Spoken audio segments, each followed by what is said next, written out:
Hello दोस्तों, कैसे हैं आप सब लोग। आशा करते हैं अच्छे होंगे। स्वागत है आप सबका एजुकेशन चैनल पर, जिसमें हम देख रहे हैं भाषा सागर कक्षा 4। वीडियो को देखने के लिए चैनल को लाइक शेयर सब्सक्राइब कर लीजिए। आइए करते हैं इस वीडियो के माध्यम से पिछले पढ़े हुए पाठ के अभ्यासकार को, प्रश्नों के उत्तर को और जानते हैं इस पाठ के बारे में।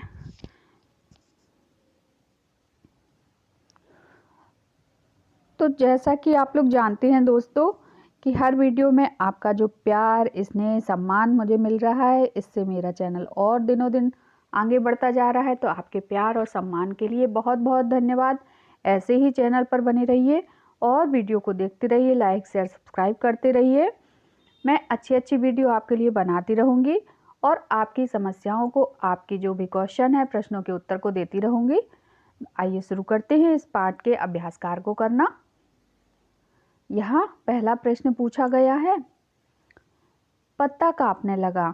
तो पीछे जो श्रवण कौशल से जो कहानियाँ होती हैं उनसे लिया गया है। तो पत्ता किसके कारण कांपने लगा था? उड़ने के डर से। फिर है डेले को डर था। तो किसका डर था डेले को? गलने का। पानी पड़ने लगा था ना, तो उसको गलने का डर था।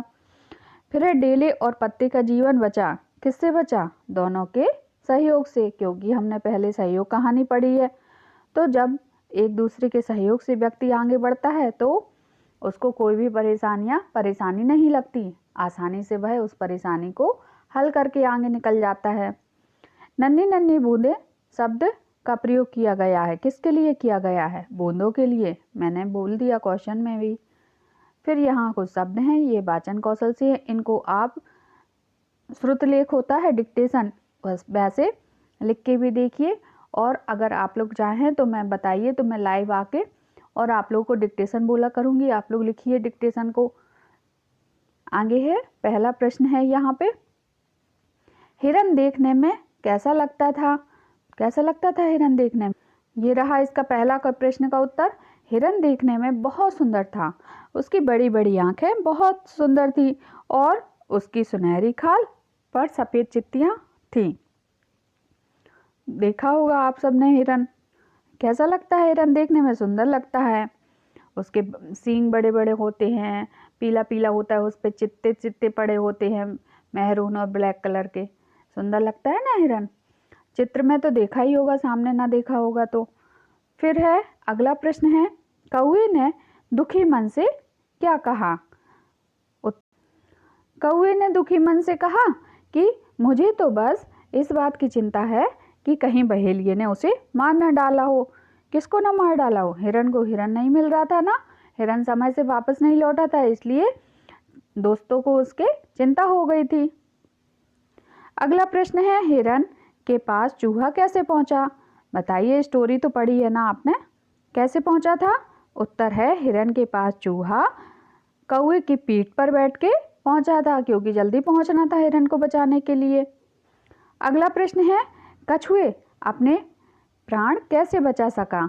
उत्तर है, कैसे बचाए थे कछुए ने अपने प्राण? कछुआ आज़ाद होकर पास के सरोवर में जा के छिप गया और इस तरह उसने अपने प्राण बचा लिए थे। क्यों? बहेलिया क्या है? एक के बाद एक शिकार करने के लिए कोशिश में था, तो कछुए, वहाँ हिरण बचा तो कछुए को पकड़ लिया। और कछुए ने क्या किया, जब उस चूहे ने उसके थैले को काट दिया कछुए के, तो कछुआ धीरे धीरे चाल चल के और नदी तालाब, उस सरोवर तालाब में जाके छिप गया था।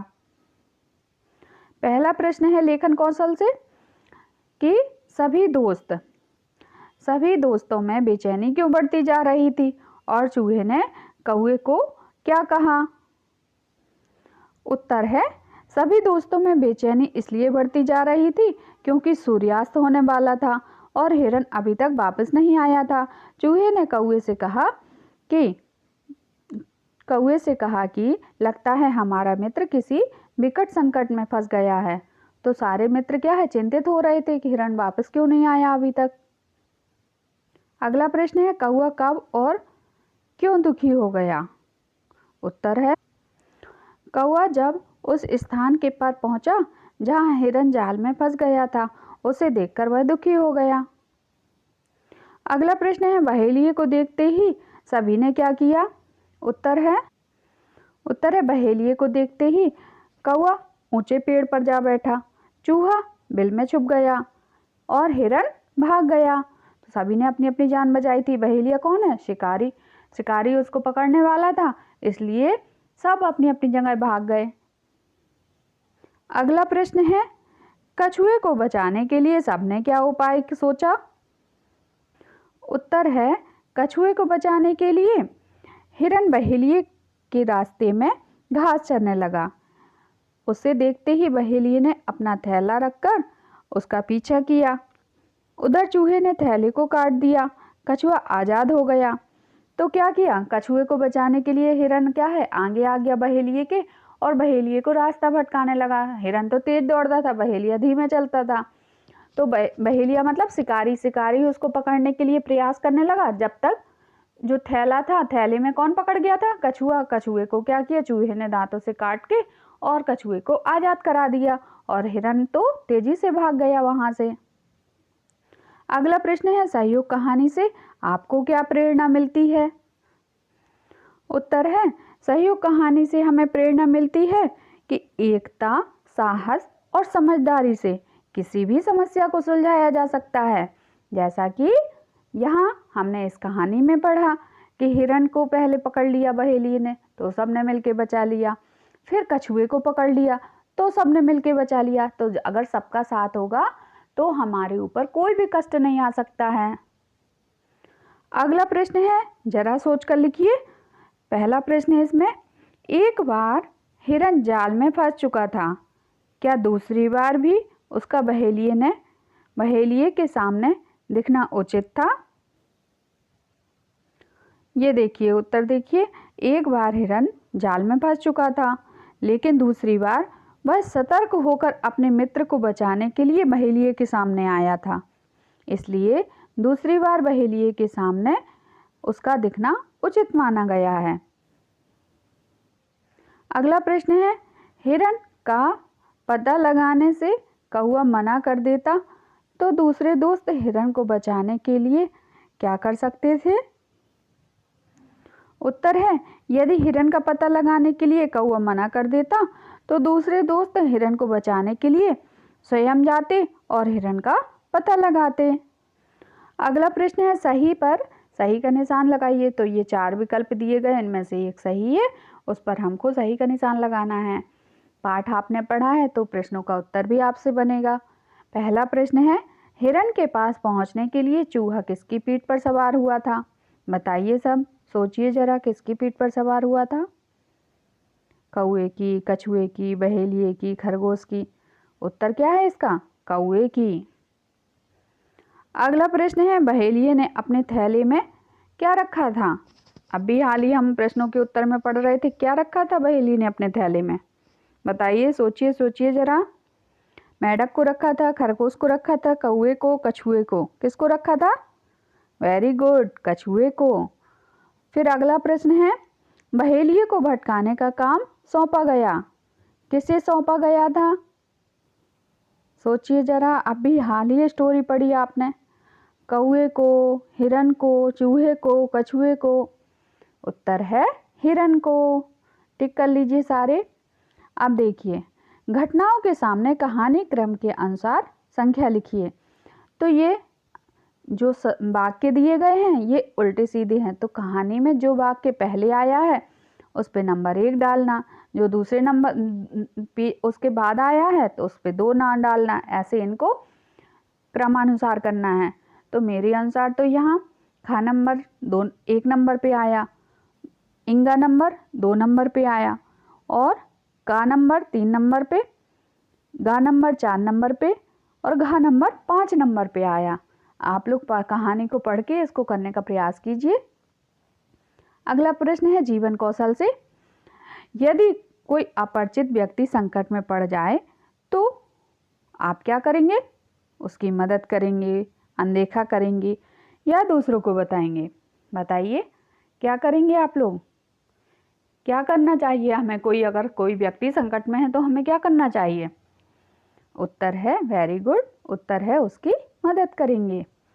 अगला प्रश्न है, सहयोग कहानी को पढ़कर आप स्वयं में किन गुणों का विकास करना चाहेंगे? सोचिए जरा।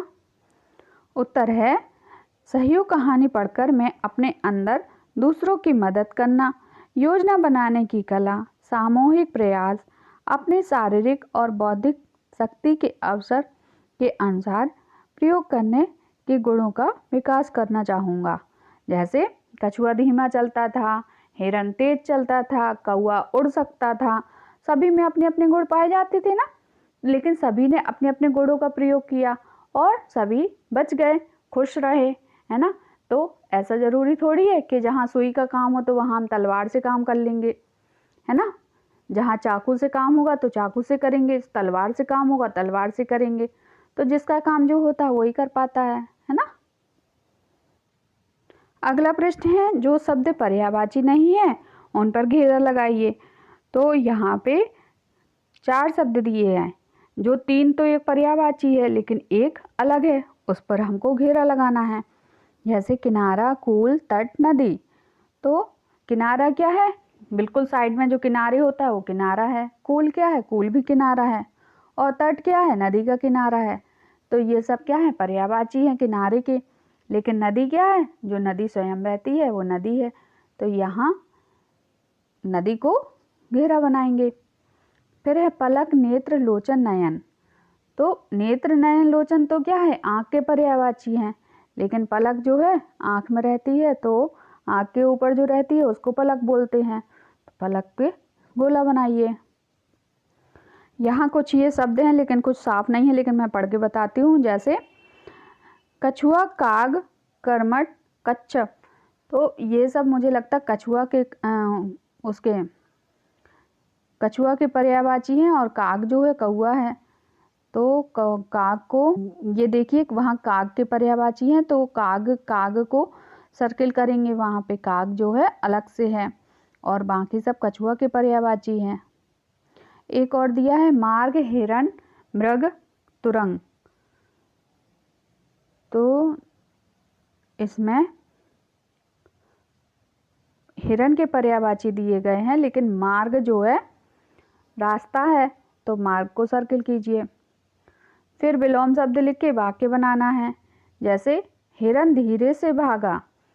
तो यहाँ धीरे से का उल्टा क्या होगा, जो लाल रंग से लिखा है उसका धीरे का उल्टा क्या होगा, तेजी से। वाक्य बनेगा हिरन तेजी से भागा। फिर है चारों दोस्त फिर आ मिले। तो क्या होगा, चारों दुश्मन फिर आ मिले। एक दिन सूर्योदय होने वाला था। वाक्य बनेगा एक दिन सूर्यास्त होने वाला था। अब वे भयभीत हो गए। वाक्य बनेगा अब वे निडर हो गए। अब ये देखिए अगला वर्ण विच्छेद करना है। ये तो बहुत ईजी है। वा, या, आ, थी, था, ई, त ऐसे बनाइए इनको। ये देखिए ये देखिए इनको घनिष्ठ, बहेलिया, है ना, इनको आप ऐसे बना सकते हैं जोड़ जोड़ के। अक्षर को अलग करना है, वाक्य विन्यास बिल्कुल एक एक अक्षर को तोड़ लेना है। अब यहाँ पे वर्ण विच्छेद के बाद प्रश्न है, रंगीन शब्दों को संज्ञा के भेद लिखिए। तो देखते ही कौआ ऊंचे पेड़ पर जा बैठा। तो कौआ क्या है, व्यक्तिवाचक सर्वनाम है, संज्ञा है, व्यक्तिवाचक संज्ञा है। और पेड़ क्या है, जातिवाचक संज्ञा है, क्योंकि पेड़ तो बहुत सारे होते हैं, उनमें से नाम नहीं बताया है कि आम का पेड़ है कि नीम का पेड़ है, इसलिए पेड़ क्या है, जातिवाचक है। और कौआ क्या है, पक्षियों का नाम है एक ना, इसलिए कौआ व्यक्तिवाचक है। ऐसे ही बहेलिया खाली हाथ लौटा तो कछुआ गायब हो गया। तो बहेलिया व्यक्तिवाचक है और हाथ क्या है, हाथ व्यक्तिवाचक है।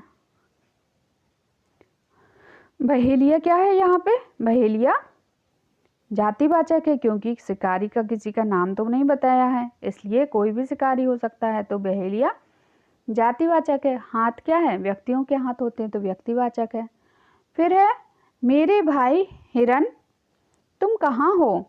तो यहाँ हिरन क्या है, यहाँ जो भाई है, भाई क्या है, जातिवाचक है, और हिरन क्या है, व्यक्तिवाचक है। अगला वाक्य है चूहे ने जाल काटकर हिरन को आज़ाद कर दिया। तो चूहा क्या है, व्यक्तिवाचक, और जाल क्या है, जातिवाचक। ऐसे आप इनको फिल कर लीजिए। वाक्य को शुद्ध करके लिखना है, शुद्ध मतलब सही करके लिखिए। कौवा को देखते ही हिरन की आंखों में आंसू आ गया। तो आ गया होता है कि आ गए, तो यहाँ पे आप वाक्य शुद्ध करके सिर्फ गया को गए कर लीजिए, पूरा वाक्य शुद्ध हो जाएगा। ऐसे कौवे ने वापस आकर सारी बातें चूहे को बता दी। तो यहाँ पे वाक्य शुद्ध करना है इसको, ये पूरा वाक्य शुद्ध है, इसको ऐसे लिख दीजिए। फिर है कौवे ने अपनी पीठ पर चूहे से बैठाकर उड़ा। तो चूहे से नहीं होगा, चूहे को बैठाकर उड़ा होगा। तो यहाँ अपनी पीठ पर चूहे को बिठाकर उड़ा। फिर उसकी मित्र जाल में फंस गई। उसकी नहीं होगा, उसका मित्र जाल में फंस गया। अब ये देखिए यहाँ चित्र दिए गए हैं। इन चित्रों को देखकर हमें कहानी बनानी है और उस कहानी को पूरा करना है। तो देखिए ऐसे आप कहानी बना सकते हैं क्या। यहाँ जो डैश दिया गया है इसमें आपको फिल करना है। क्या आएगा, जैसे धूप तेज थी तो क्या आएगा, फिर डैश हिरन डैश की ओर जा रहा था। तभी डैश ने उसे देख लिया। उसने डैश का डैश किया। हिरन डैश एक डैश में पहुंच गया। आप इसको फिल करिए, यहाँ पे कोशिश कीजिए, मैं बताती हूँ नहीं तो।